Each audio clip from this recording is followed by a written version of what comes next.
सबसे पहले मैं आपका शुक्रिया अदा करता हूं कि आपने कीमती समय निकाल के यहाँ हमारे पास आए और हमेशा आपने एम्प्लॉइज़ की आवाज़ को जो है आगे पहुँचाने की कोशिश की है। मैं Mohammad Ashraf, UT president NMOPF national movement for old pension scheme and UT president Jammu and Kashmir teacher forum. देखिए, आज की जो प्रेस कॉन्फ्रेंस हमारी यहाँ पे है regarding demands of restoration of old pension scheme. देखिए, हम टाइम टू टाइम जो बात कर रहे हैं, डिमांड कर रहे हैं गवर्नमेंट से कि हमें पुरानी पेंशन को जो है बहाल किया जाए। जो पेंशन 2010 से पहले जो एम्प्लॉइज़ को मिलती थी वही पेंशन जो है हमें मिलनी चाहिए। देखिए, NPS जो स्कीम है सरकार ने 2010 में इसको यहाँ पे इम्प्लीमेंट किया और ओल्ड पेंशन स्कीम को यहाँ पे उस टाइम उन्होंने जो है ख़त्म करके यहाँ पे NPS को लाया। और आज जो एम्प्लॉइज इस दायरे में, इस NPS स्कीम के दायरे में रिटायर हो रहे हैं, उनकी महाना जो पेंशन है किसी की 2000-3000 के बीच में जो है बन रही है, तो एक सिर्फ इनजस्टिस है। हमने सरकार से बार बार डिमांड की, रिक्वेस्ट की कि आप इस NPS को स्क्रैप करके जो है पुरानी पेंशन को बहाल करें। अभी रिसेंटली जो है सरकार ने एक यूनिफाइड पेंशन स्कीम को लाया है।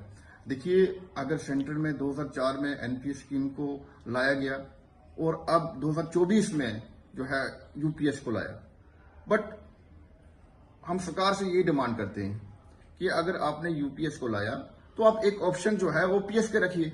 हम देखते हैं कि अगर ये यूनिफाइड पेंशन स्कीम जो है अगर ठीक है तो OPS का ऑप्शन रखिए और हम देखेंगे कि मैक्सिमम एम्प्लॉयज को जो है वो OPS चाहते हैं और कोई स्कीम चाहते हैं। तो हम जो इस यूनिफाइड पेंशन स्कीम को जो है टोटली रिजेक्ट करते हैं और हम सरकार से मौदना अपील करते हैं कि वो जो है यहाँ पे ओल्ड पेंशन स्कीम को रिस्टेट करें। जैसे उन्होंने ऑलरेडी जो है इस जो नेशनल कॉन्फ्रेंस की जो गवर्नमेंट ने ऑलरेडी अपनी इस मैनिफेस्टो में रखा था कि जो हमारी सरकार आएगी हम इसको पुरानी पेंशन को दोबारा से बहाल करें। आज हम आप मीडिया के चैनल के जरिए जो है वसादत से जो है हम सरकार से यह आग्रह कर रहे हैं कि वो अपने मैनिफेस्टो जो उन्होंने रखा था पुरानी पेंशन की बहाली, वो पुरानी पेंशन को जो है रिस्टेट करें। मेरे साथ जो टीचर फार्म के जम्मू कश्मीर टीचर फार्म के जो जनरल सेक्रेटरी हैं मीर बशीर साहब, मेरे यहाँ साथ में जो है डिस्ट्रिक्ट प्रेसिडेंट जो टीचर फार्म के हैं इम्तियाजुल हक, तो ये हमारे चीफ एडवाइजर भी हैं इस NMOPS के, ये भी आपके सामने जो है बात रखेंगे। मीर साहब जी, धन्यवाद आपका। जैसा कि साहब ने कहा कि आप वक्तन फवक्तन उठाते रहते हैं हमारे इशूज़ और आपके माध्यम से ही हम जो है सरकार के साथ वार्तालाप करते हैं, अपने मामले और मसाइल उन तक पहुँचाते हैं। इस सिलसिले में जो अब तक अशरफ साहब ने कहा, ये वाकई हमने बार बार कहा है कि ये बहुत ही जुल्म है, इनजस्टिस है मुलाजमिन के साथ में। इसको आगे लेके जाते हुए हमने बहुत काम इसके हवाले से किया।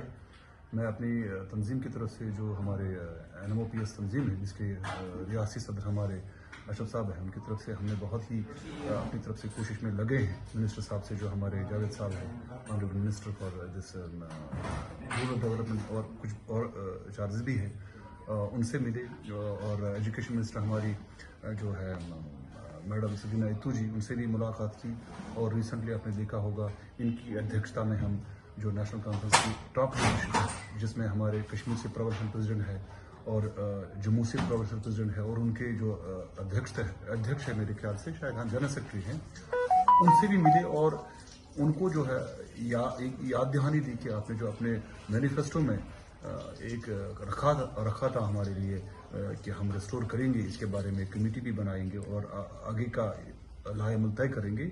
हमने उनको कहा है कि हम समझते हैं कि आपकी जो परेशानियां, आपकी जो मजबूरियां हैं, उनका भली भांति हमें आभास है, एहसास है, but at the same time हम उनका परिवार है, हम उनके सरकार में काम करते हैं। जब मेरे दोस्त, मेरे काबिल, मेरे उस्ताद, मेरे इंजीनियर, मेरे ब्लॉक डेवलपमेंट ऑफिस में जो काम कर रहा है, पटवारी जो काम कर रहा है, बाकी लोग जो है, जब उनका जो पोस्ट रिटायरमेंट जो वक्त है, जो उनका सिक्योर नहीं है, उनको वो सिक्योरिटी वहाँ नहीं मिल रही है, तो मुझे बताइए उनका जो आगे आने वाला टाइम है क्या वो डार्क में तारीख नहीं हो रहा है। तो इस सिलसिले में हमने अपील की है सरकार से, कल उनकी अध्यक्षता में जो मैंने कहा बार बार अपील की है कि उस पर वो देखें और जल्द अज जल्द इस पर फैसला करें। टाइम लगता है, उसमें कोई शक नहीं है, हमारी तरफ से पूरी कोऑपरेशन है, लेकिन हमें वो एश्योरेंस चाहिए कि ये जो ओल्ड पेंशन स्कीम है ये बहाल होगी। रहा सवाल जम्मू कश्मीर टीचर्स फोरम का, तो हम लगे हैं, पूरी टीम यहाँ जम्मू में लगी है और मैं इनके साथ अपनी तरफ से जितनी भी कोऑपरेशन कर सकता हूँ कर रहा हूँ। और असातिज़ा के मामला और मसाइल पर भी बात चल रही है। हम अपने ऑनरेबल जो हमारे एजुकेशन मिनिस्टर हैं उनसे भी मिले हैं और हमारे जो वर्दी जो हमारे प्रिंसिपल सेक्रेटरी हैं शांत बानू साहब उनसे भी मिले हैं। उसके बाद डायरेक्टरेट जम्मू भी गए हैं, बाकी ऑफिसर से मिले हैं। जितने भी मामला मसाइल हैं उन पर हमने पेशरफ्त की है। इंशाल्लाह कश्मीर में भी लीडरशिप लगी है, यहाँ भी जम्मू में भी लीडरशिप लगी है। सारे मिलकर काम कर रहे हैं ताकि टीचर्स के जो मामला थे वो अलग से हल हो। और बाकी तंजीम भी है हमारे पास जो निचली सतह से, जोनल सतह से लेकर डिस्ट्रिक्ट सतह तक, वहाँ से लेकर स्टेट सतह तक काम कर रही है। तो एक बार फिर आपका धन्यवाद। साथ में ये कि उम्मीद है कि जो हमारे ऑनरेबल चीफ मिनिस्टर साहब हैं उन तक जो हमारी अर्जदाश्त गई है वो उस पर गौर करेंगे और हम जो मुलाजमीन हैं, उनका परिवार है, उसका वो ख्याल रखेंगे। देखिए, हम आपके माध्यम से जितने भी यहाँ पे बाकी यूनियंस हैं उनको भी ये रिक्वेस्ट करते हैं, अपील करते हैं कि वो एनएमओपीएस के साथ जुड़ें। एनएमओपीएस वाहिद ही एक ऐसी मूवमेंट है जो पुरानी पेंशन की बहाली के लिए पूरे देश में जो है इसकी जो है आवाज़ उठा रही है। हम आपके माध्यम से जो सभी एम्प्लॉइज यूनियन से ये रिक्वेस्ट करते हैं बार बार कि वो हमारे साथ जुड़ें ताकि हम अपनी आवाज़ को जो है गवर्नमेंट तक पहुंचाएं। और मैं आपके माध्यम से ये भी एक अपील करना चाहता हूं, हमारी जो एडमिनिस्ट्रेशन है, सरकार है, कि कुछ हमारे ऐसे भी एम्प्लॉइज हैं, ऐसे भी कुछ हमारी गवर्नमेंट एम्प्लॉइज हैं, वो नहीं अभी एनपीएस में, नहीं यूपीएस में, नहीं किसी उनको किसी भी दायरे में नहीं रखा है। तो हम एटलीस्ट उनको जो है किसी न किसी दायरे में तो लाएं। तो ये भी हमारी अपील है और हम बार बार एक ही डिमांड सरकार से कर रहे हैं।